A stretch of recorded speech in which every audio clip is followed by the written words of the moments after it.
오늘 말씀은 데살로니가전서 2장 13절에서 20절까지 말씀을 보겠습니다.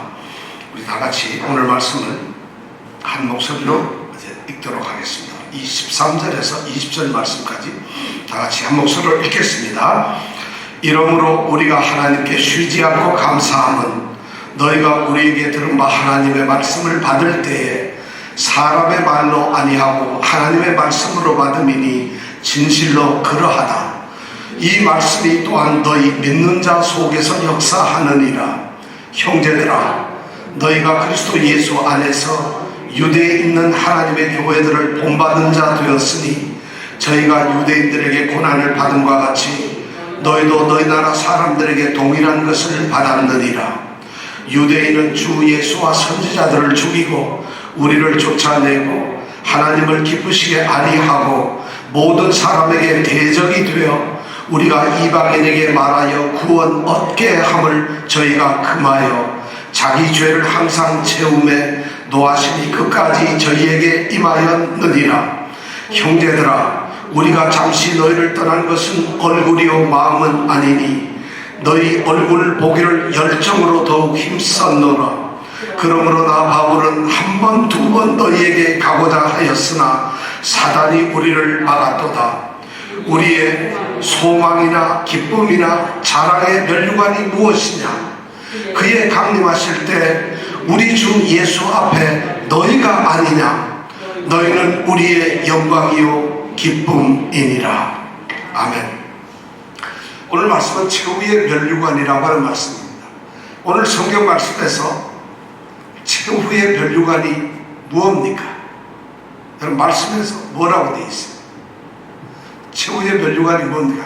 마지막 날 그의 강림하실 때 우리 주 예수 앞에 누굽니까? 너희가 누구죠? 누굽니까? 너희가 여러분들이라는 거예요. 자, 여러분들은 지금 면류관들입니다. 옆에 분들 한번 살짝 보세요. 말을 하지 말고 이분이 면류관입니다. 여러분이 우리가 면류관이라는 거예요. 오늘 왜 면류관인가? 우리는 어떻게 면류관이 될 수 있는가? 과연 우리는 정말 면류관인가 하는 말씀을 오늘 말씀을 통해서 우리가 한번 생각해 보려고 합니다. 오늘 말씀의 핵심적인 말은 13절 제일 끝에 있는 말씀입니다. 이 말씀이 또한 너희 믿는 자 속에서 역사하느니라. 말씀이 믿는 자 속에서 역사합니다. 하나님의 말씀은 믿는 자 속에서만 역사합니다. 믿는 자들은, 성도들은 하나님의 말씀에 의해서 역사가 된다는 말씀. 이 말을 다르게 바꾸면 하나님의 말씀이 성도를 만드는 것입니다. 성도를 꾸려가는 것입니다. 자, 여러분들 성도가 되었죠. 최후의 면류관은 바로 성도들인데 우리가 만약 성도가 되었다면 여러분들은 하나님의 말씀 때문에 된 것이라는 것입니다.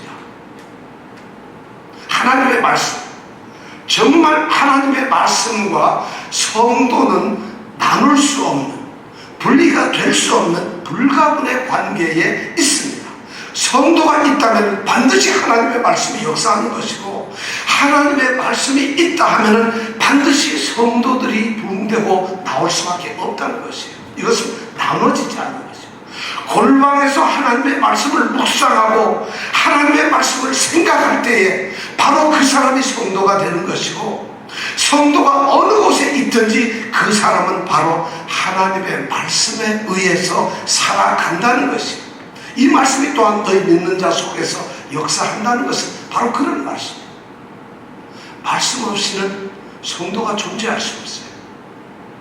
성도는 말씀이 없이는 살아갈 수가 없어요. 말씀이 없이는 성도가 되지는 못해요. 자, 그렇다면 이 하나님의 말씀이 도대체 뭘까? 하나님의 말씀이라는 건 말이죠, 여러분, 성경책을 얘기하는 게 아닙니다. 이 성경책이 하나님의 말씀이 그러구나. 하나님의 말씀은 성경책이 아닙니다. 그렇다고 하나님의 말씀은 이 성경책에 기록되어든 성경 구절을 우리가 하나님의 말씀이라고 이렇게 이야기를 하지는 않습니다. 물론 그것이 드러나는 것이긴 하지만 그런 의미로 우리가 말하지는 않습니다. 그렇다고 하나님의 말씀은 목사님이 강단에서 선포하는 설교가 하나님의 맞는 것은 아닙니다. 반드시 그렇다는 것은 아니에요. 하나님의 말씀은 그런 것이 아니에요. 우리가 말하는 여기서 말씀 하나님의 말씀이라고 하는 것은 우리가 성경 구절을 가지고 있거나 또는 그 말씀을 전해주거나 또는 그것을 배우거나 또 그것을 뭘 하면 성경책을 들고 다니면 사탄이 덤빌 때 어떤 말씀을 탁 하면 무슨 마술을 부리고 주술적으로 하나님의 위대한 일들이 일어나는 것, 그런 것이 하나님의 말씀이 아니라는 것이에요. 우리는 가끔 가다가 그렇게 오해를 합니다. 하나님의 말씀은 그래서 근엄스럽게 하게 성경책을 쥐고 다니고 인터넷에서 하나님의 말씀 음성으로 성우가 폭풍이 일어날 때 이러면 그걸 듣고서 아멘, 이것이 하나님의 말씀이라는 것이 정확한 의미가 아니라는 것이에요. 우리는 하나님의 말씀에 착각을 하죠. 하나님의 말씀은 그 이상 그런 마술적 주술적 마치 십자가를 들면 사탄 마귀 또는 엑소시스트가 무슨 뭘 보내는 이런 것이 아니라 듯이 하나님의 말씀은 그런 것이 아니라 하나님의 말씀은 뭐냐? 능력 그 자체라는 것이에요. 고린도전서 1장 18절은 이렇게 말하고 있습니다. 십자가의 도라는 것, 십자가의 말씀이라는 거예요. 십자가를 증명하고 십자가를 말씀하는 그 하나님의 말씀은 멸망하는 자들에게는 미련하게 보인다는 거예요. 죽는 사람들, 구원을 받지 못하는 세상의 사람들, 썩어져가는 사람들, 그들에게는 뭐냐 하면은 미련한 것처럼 십자가라는 것이. 그런데 구원을 받는 우리에게는 뭐냐? 하나님의 능력이라고 말씀하고 있어요. 고린도전서 1장 18절에 그렇게 얘기하고 있어요. 하나님의 말씀은 하나님의 능력입니다. 또 하나님의 말씀은 능력일 뿐만 아니라 하나님의 지혜입니다. 디모데후서 3장 15절에 보면 이렇게 기록되어 있어요. 성경은 너희로 하여금 그리스도 예수 안에 있는 믿음으로 말미암아 구원에 이르는 지혜가 있게 한다는 거죠. 성경은 너희로 하여금 우선 그리스도 예수를 믿게 하고 또 성경은 너희로 하여금 구원에 이르도록 하는 지혜가 우리 가운데 있게 한다는 것이에요. 이것이 바로 하나님의 말씀이라는 거죠. 우리가 하나님의 말씀을 너무 착각해서 저분은 하나님의 말씀을 잘 가르쳐. 그 말이 한 10% 정도 맞아요. 저분은 하나님의 말씀을 잘 전해. 한 10% 정도 맞아요. 하나님의 말씀은 바로 그렇게 들리거나 전하거나 하는 그런 수단이 아니라 하나님의 말씀 그것 자체가 바로 능력이라는 거예요. 우리가 하나님의 말씀을 전한다는 것은 하나님의 능력과 지혜를 전하는 것이에요. 우리가 하나님의 말씀을 읽고 듣고 생각하고 그 말씀을 지킨다는 것은 하나님의 지혜를 우리가 얻는 것이에요. 하나님의 능력이 말씀을 묵상하고 말씀에 순종하는 자들에게 능력이 나타난다는 것이에요. 이것이 바로 뭐냐면 하나님의 말씀이라는 것이에요. 그런데 우리는 하나님의 말씀을 그냥 성경책으로 지구하고 살아왔다는 것이죠. 오늘 이 시간 혹시 그렇게 생각했다면 그 생각을 바꿔주시기 바랍니다. 그렇기 때문에 이것이 능력이고 지혜이기 때문에 하나님의 말씀은 있잖아요. 굉장히 생명력이 있어요. 써있는 책이 아니기 때문에 죽은 글자가 아니라 직접적으로 살아있는 우리 인생들에게 살아있는 것이에요. 그리고 하나님의 말씀이 우리가 접하게만 되면은 그것은 굉장히 활동성을 가지고 우리 사람들을 변화시키고 사람들에게 영향을 끼칩니다. 이것이 하나님의 말씀입니다. 히브리서 4장 12절에는 이렇게 말하고 있습니다. 하나님의 말씀은 살았고 뭐가 있다고 했죠? 운동력이 있다. 하나님의 말씀은 살았고 운동력이 있다. 그래서 로마 군인들이 가지고 다니는 양쪽에 다리 예리하게 들어있는 양날 칼보다도 더 예리하다. 그래서 혼과 영, 골수와 그리고 관절 이걸 찔러 쪼갠다. 이렇게 히브리서 4장 12절에 말하고 있어요. 하나님의 말씀이 바로 그런 것이에요. 하나님의 말씀이 살아있고 또 그렇게 영향력을 가지고 있어요.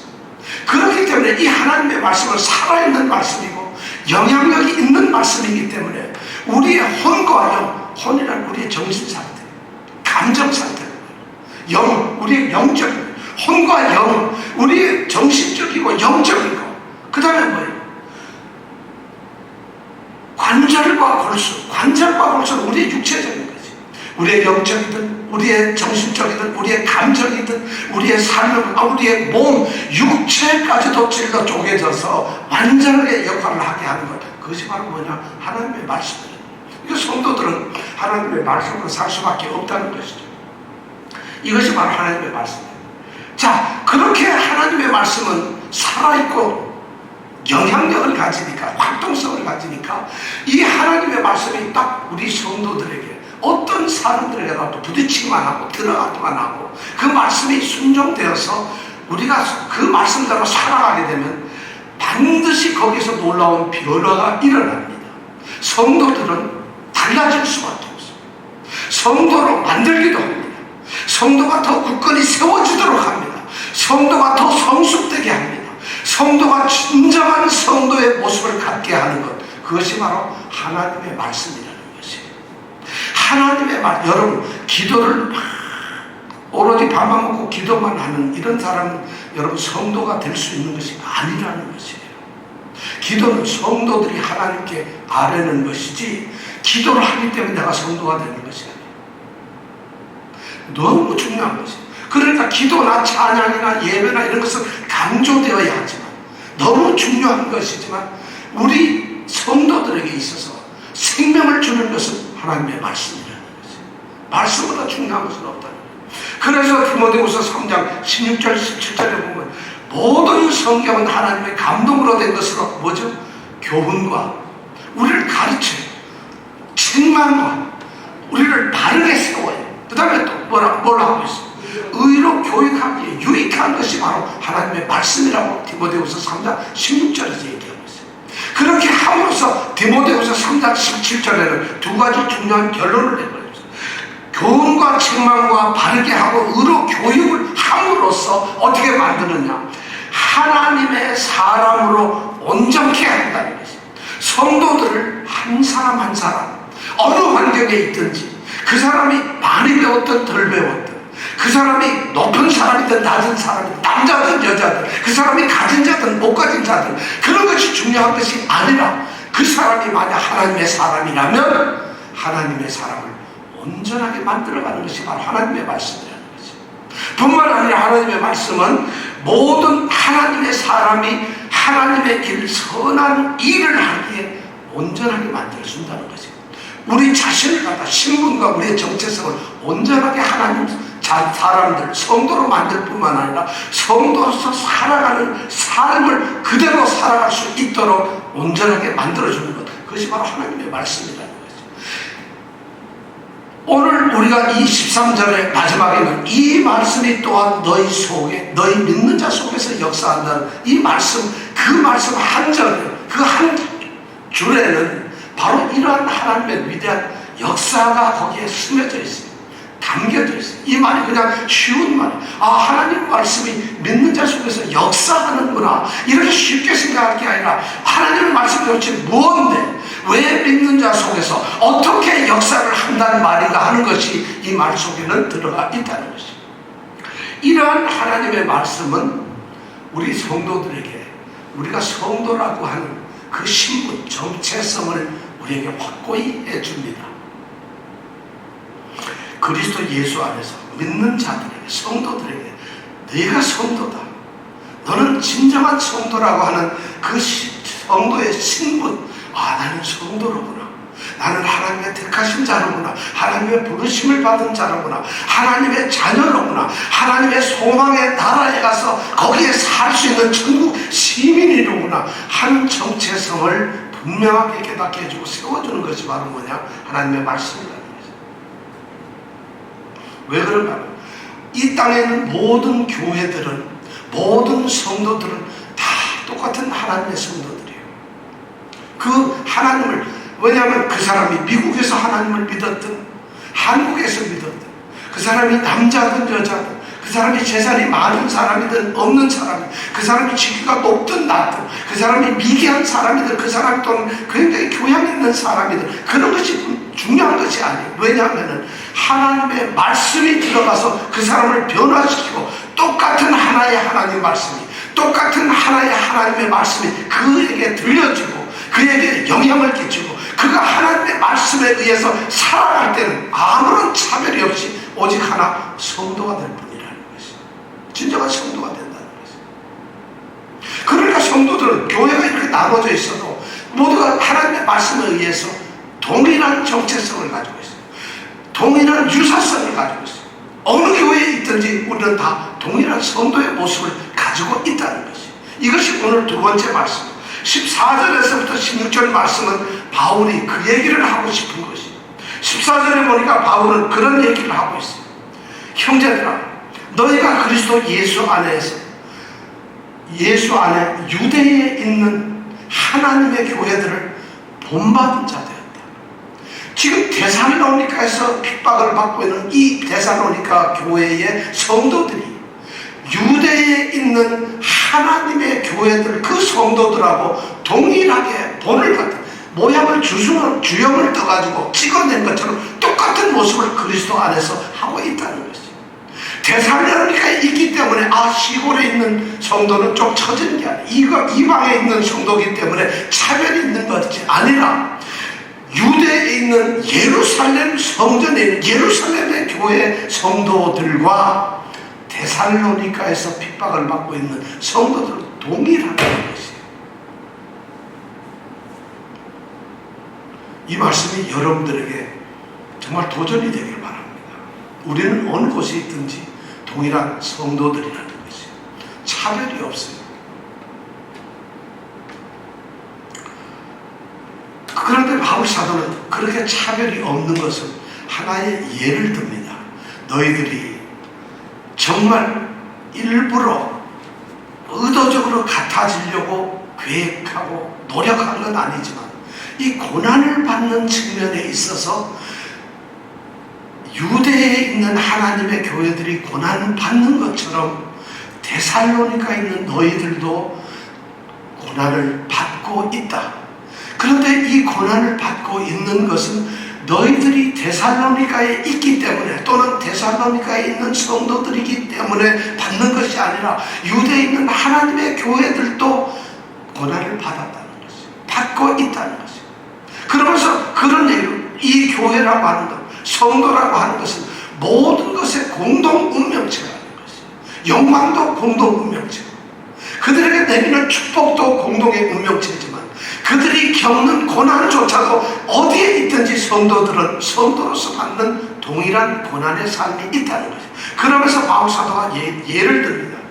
유대인들이 유대에 있는 하나님의 교회들을 어떻게 했는지 너희들이 알고 있느냐 하면서 14절 그 뒤에서부터 15절 16절에 보니까 유대인들이 유대에 있는 하나님의 교회들을 향해 저희를 향해서 어떤 피해를 주었는가, 어떤 박해를 했는가, 그들이 어떤 고난을 받는 가운데서 신앙생활을 했는가를 우리에게 예를 들어주고 있어요. 유대인들이 무슨 일을 했느냐, 오늘 15절 16절에 보니까 우리 주 예수 그리스도를 죽였다고 하고 있어요. 유대인들이 예수님을 죽였어요. 또 15절에 보니까 유대인들이 선지자들을 죽였다고 되어 있어요. 또 유대인들은 바울과 같은 이런 사도들을 예루살렘에서 전부 쫓아내버렸다고 그렇게 얘기를 하고 있어요. 그러니까 박해를 받고 그들이 쫓겨났어요. 그뿐만 아니라 유대에 있는 이 유대인들은 하나님을 기쁘시게 하는 일을 하지 않는다고. 그들이 유대인들은 하나님의 택하신 백성이고 하나님 여호와를 섬기는 사람들인데 그들은 하나님을 기뻐하시는 일을 하지 않는다고 얘기하고 있어요. 그리고 마지막으로 무슨 일이 됐냐, 이 유대인들은 이 땅에 있는 모든 성도들, 모든 사람들에게 대적자가 되었다. 원수가 되어버렸다는 거예요. 그래서 원수가 된 그들이 무슨 일을 하느냐, 사도들이 이방인들에게 하나님의 복음을 전파해서 이방인들을 구원받게 하는 것을 가로막고 있다. 못하게 하고 있는 거예요. 복음이 선포되는 것을 막고 있고 이방인들이 구원을 받는 것을 막고 있고 하나님의 나라가 세워지는 것을 그들은 적극적으로 막고 있다는 것이에요. 유대인들이 그걸 합니다. 바로 그러한 일을 유대인들이 예루살렘에서 유대에서 하고 있는데 동일한 그러한 핍박들이 데살로니가에 있는 너희들에게 또 바울도 지금 그런 고난을 받아서 쫓겨난 사람이에요. 어쩌면 바울은 유대인으로서 예수님을 죽일 때도, 또 선지자들을 쫓아내는 일을 할 때에도, 사람들에게 대적이 되는 일을 할 때에도 바울은 앞장섰던 사람이에요. 그런 바울이 지금 유대인들의 그 잘못과 죄를 지금 낱낱이 이렇게 고소하고 있어요. 고발하고 있어요. 그러면서 바울은 너희들이 받는 고난, 바로 그것은 유대에 있는 성도들이 유대인들에게 받는 것과 똑같이 너희들은 너희 나라 사람들에게 받고 있다는 것이죠. 그런 것을 지금 얘기를 하고 있어요. 그 결과가 어떻게 됐느냐? 오늘 말씀해 보니까 그 결과가 나와 있습니다. 그래서 오늘 말씀해 보니까 뭐라고 되어 있느냐? 그들이 지금 17절, 18절에 보니까 데살로니가에 있는 성도들, 그 교회와 바울은 떠날 수밖에 없어요. 헤어질 수밖에 없는 그런 일을 당하게 되었다는 것이죠. 왜냐하면 유대인들이 박해를 하니까. 어떤 박해가 있었느냐? 사도행전 17장에 보면은 바울이 유대인의 회당에 가서 하나님의 복음을 선포하고 가르치고 하나님의 나라, 하나님의 말씀을 이야기할 때에 헬라 사람들, 바로 이 데살로니가에 살고 있는 그 민족들이, 많은 사람들이, 귀부인들이 하나님의 말씀, 전달되는 말씀을 듣고 변화되기 시작했어요. 그들이 하나님을 영접했어요. 우상을 버려버리고 지금까지 살던 그 삶의 모습을 버려버리고 하나님을 섬기면서 하나님의 사람들이 되어가고 있었어요. 그러니까 유대인들이, 데살로니가에 있는 유대인들이 똑같이 유대에 있는 유대인들처럼 시기심을 가지고 바울을 쫓아내는 거예요. 박해하는 거죠. 그리고 데살로니가 교회를, 예수를 믿고 있는 그 성도들을 박해하는 거죠. 그래서 바울은 사도행전 17장에 보면 데살로니가에서 복음을 전하다가 한밤중에 데살로니가 성도들이, 선생님 여기 있다가는 죽습니다. 코로나보다 더 무서운 저 유대인들이 있어요. 죽입니다. 그러니까 밤에 피신을 시켜서 바울이 도망을 갑니다. 그래서 지금 바울이 고린도에 와 있는 거예요. 그런데 지금 편지를 쓰고 있는 거예요. 한 6개월, 한 몇 달 지나서 지금 고린도에서 데살로니가의 밤중에 도망 나온 바울이 지금 그 데살로니가 교회와 성도들을 그리워하고 생각하면서 쓰고 있는 편지가 바로 고린도에서 쓰고 있는 편지가 이 데살로니가 전서입니다. 그러면서 지금 이 바울이 얘기를 합니다. 그런데 이렇게 와 있는데 데살로니가에서 들려오는 소식을 이렇게 들어보니까 엄청난 소식이 들려요. 무슨 얘기냐면 바울은 뭘 잘못해서 밤중에 도망을 갔느냐, 바울이 여기 와가지고 데살로니가에서 한 짓이 뭔지를 아느냐, 그 사람들이 얘기한 게 도대체 무슨 의미가 있느냐. 근데 왜 바울은 그렇게 갑자기 도망을 갔어? 바울이 그러니까 왜 데살로니가 와서 지금 뭔가 잘못된 게 있잖아. 근데 왜 바울은 도망을 갔으면 자기가 하나님의 복음을 전하고 하나님의 사람이 된 데살로니가 교회와 성도를 사랑하고 그들을 생각한다면 와야지. 왜 왔나? 뭐 때문에 오질 않는 거예요? 이런 비방들이 데살로니가에 그대로 있어요. 그러니까 데살로니가 성도들이 그 말을 들으니까, 아, 바울 선생은 우리에게 왜 왔어? 우리에게 정말 복음을 전해준 그 복음을 우리가 믿어도 되는 말씀인가? 그리고 왜 안 와? 그리고 그 바울 사도 선생님은 지금 우리 잊어버린 거 아니야? 비겁한 거 아니야? 겁쟁이 아니야? 이런 식으로 아직도 그렇게 바울을 비방하는, 비난하는 그런 목소리들이 바울이 소식을 통해서 듣습니다. 그런 박해가 아직도 여전히 있습니다. 하나님의 말씀을 받아들이고 어쩌면 숨어서 하나님을 섬기는 이 데살로니가 성도들은 그러한 바울을 비방하는 소리, 하나님의 나라를 깎아내리려는 그 유대인들의 박해에 사실 두려워하고 있을지 몰라요. 어쩌면 너무 겁이 나서 어떻게 해야 좋을지 믿음이 약해질 수도 있어요. 그런데 바울 사도가 그들을 지금 위로합니다. 17절, 18절에 보면 그들을 위로합니다. 자, 뭐라고 위로하는가 우리 한번 읽어볼까요? 17절, 18절 시작. 형제들아, 우리가 잠시 너희를 떠난 것은 얼굴이요 마음은 아니니 너희 얼굴 보기를 열정으로 더욱 힘썼노라. 아, 놀라운 말씀. 바울 사도가 그렇게 두려워할 그 데살로니가 성도들한테 그 한 사람 한 사람을 생각하면서 편지를 씁니다. 형제 여러분, 그들을 형제라고 부르면서 합니다. 그러면서 바울이 하는 얘기가 뭐냐면, 우리가 지금 이렇게 떠나 있는 것은 영원히 떠난 것이 아니라 어떻게? 잠시 떠난 것. 잠시 떠난 것. 잠시. 아주 잠시. 우리가 무슨 다시 안 볼 사람들이 아니라는 거예요. 어쩔 수 없는 환경 때문에 잠시 떠났어요. 우리가 코비드-19 때문에 물경 3월 22일 주일서부터 못 봤어요. 그래서 전 여러분들 그 중에 몇 분은 가끔가다 이렇게 한두 번, 이병택 집사님하고는 공원에서 짜장면도 한 번은 먹은 적이 있는데, 하여튼 그렇게도 만났는데, 우리가 그렇게 코로나 때문에 못 봤어요. 사실 볼 수가 없었어요. 근데 그것이 우리는 영원히 약이, 백신이 개발이 안 되고 치료약이 없어서 우리는 한 20년 못 볼 줄 알았어요.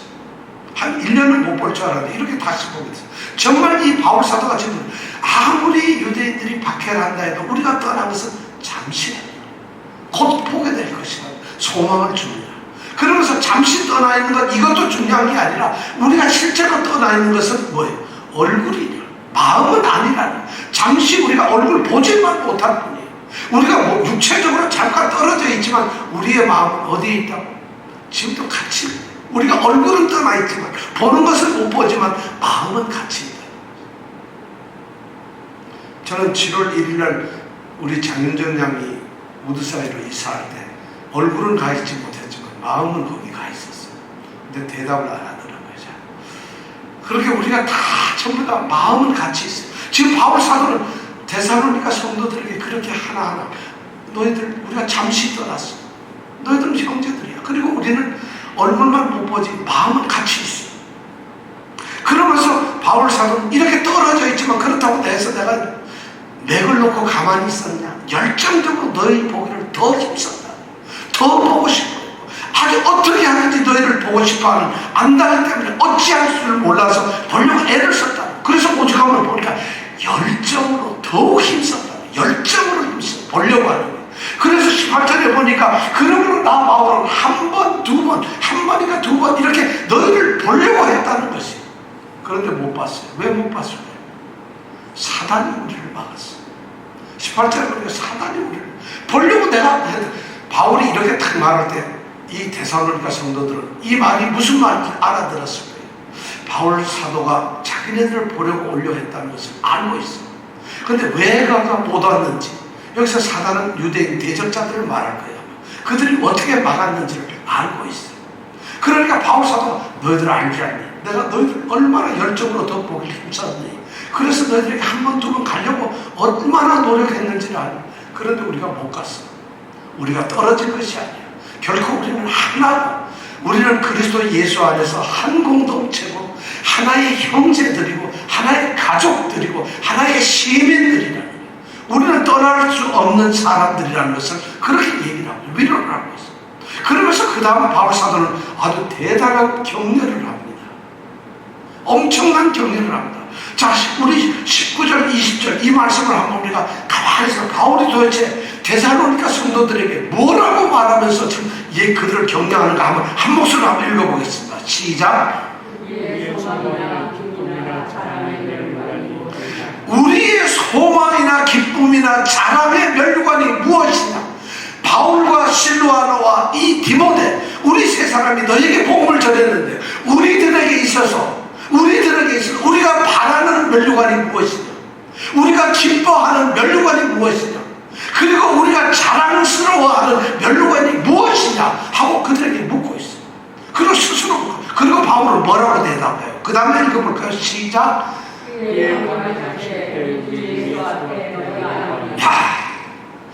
그의 강림하실 때, 주님께서 다시 오실 때, 주님이 이 땅의 심판자로 재림주로 다시 오실 때, 그 우리 주 예수님 앞에 서 있는 너희들이 아니냐? 너희들이 바로 나의 멸류관, 너희들이 내가 소망하고 바라던 멸류관이 바로 너희들이다. 주님 앞에 서어집니다. 그리고 내가 주님 앞에서 기뻐하고 남길 수 있는 나의 멸류관이 뭐냐? 바로 너희 성도들이다. 그리고 내가 정말 지금 이 시간에도 마음속에 자랑하고 정말 나에게 자부심을 주는 나의 최고의 상급이 무엇이냐, 멸류관이 무엇이냐, 바로 여러분 성도들이라는 거죠. 그 얘기를 지금 너희들이 바로 나의 영광이고 나의 기쁨이라고 바울 사도는 그렇게 고백하고 있어요. 바울에게 있어서 말이죠, 그가 복음 사역을 그렇게 열심히 합니다. 목숨까지 내놓고 복음을 전합니다. 그건 오로지 복음 하나만 가지고 살아갑니다. 그러면 하나님께서는 어떤 상급을 주실까요? 바울에게는 엄청난 멸류관을 준비하셨을 텐데 바울은 그 멸류관이 바로 여러분들이라고 얘기하고 있어요. 돈이 아닙니다. 명예가 아니라 어떤 무슨 명성이나 어떤 특권이 아니에요. 어떤 부유함이나 강건함이 아니라 바울 사도가 하나님 앞에서, 우리 주님 앞에서 그가 받을 멸류관은 바로 데살로니가에 있는 성도들입니다. 오늘날 하나님 앞에 우리 주님이 십자가에 달리신 것은 바로 우리 때문에. 그럼 주님께서 가장 영광받는 일이 무엇일까요? 우리 성도들이에요. 우리 성도들 한 사람 한 사람이 성도가 되는 것이에요. 그들은 누구냐? 하나님의 말씀에 의해서 하나님의 말씀을 듣는 사람들. 우리가 지난주에 얘기했죠. 하나님의 말씀과 끊임없이 접촉을 합니다. 그리고 그 하나님의 말씀을 연구하고 묵상하고 생각하고 날마다 하나님의 말씀을 깨닫는 사람들. 그리고 그 말씀을 믿고 순종하고 말씀대로 살아가는 사람들. 바로 그러한 성도, 그 성도 자신들이 바로 바울의 멸류관입니다. 그뿐만 아니라 지금 고난을 받고 있지만, 유대인들의 핍박을 받고 있지만 우리에게 복음을 받고서 마치 우리와 헤어져서 동떨어진 것처럼 생각이 되지만은, 그러나 그들이 그 환난 고난 속에서도 변질되지 아니하고 굳게 믿음을 가지고서 그리고 끊임없이 하나님의 말씀을 사모하며 하나님의 소망을 가지고 있는 믿음의 역사, 사랑의 수고, 소망의 인내를 가지고 있는 데살로니가 성도들, 그들이 바로 바울 사도의 멸류관입니다. 바울은 그것을 지금 얘기하고 있습니다. 여러분들이 나의 영광입니다. 여러분들이 나의 기쁨입니다. 20절에 바울은 그렇게 편지를 쓰고 있습니다. 여러분들이 바로 멸류관이에요. 구원의 최종적인 상급이 뭘까요? 여러분, 구원을 얻는, 우리가 구원을 받은 성도들이, 여기 누구 하나 믿는 자들은 구원받지 않는 사람이 없어요. 구원이라고 하는 이 구원을 받은 사람들에게 주어지는 최고의 상급이 뭐냐? 돈일까요? 명예일까요? 권력일까요? 우리가 이 땅에서 살아가는 건강일까요? 우리가 뭐 잘되는 뭐 이런 것일까요? 구원의 최고의 상급이 뭘까요? 바로 여러분들 자신이. 돈이 천국에 들어가는 것이 아닙니다. 명예가 천국으로 들어가는 것이 아닙니다. 어떤 명성이나 권력이나 우리가 가지고 있는 환경이나 우리가 가진 인맥이나 우리가 가지고 있는 이 땅의 모든 것들이 천국에 가는 것이 아니라 우리 자신이 천국에 들어가는 거예요. 우리 자신이 천국에 들어가지 않으면 아무것도 필요가 없어집니다. 구원의 최고의 상급은 성도인 우리 자신들이라는 것이에요.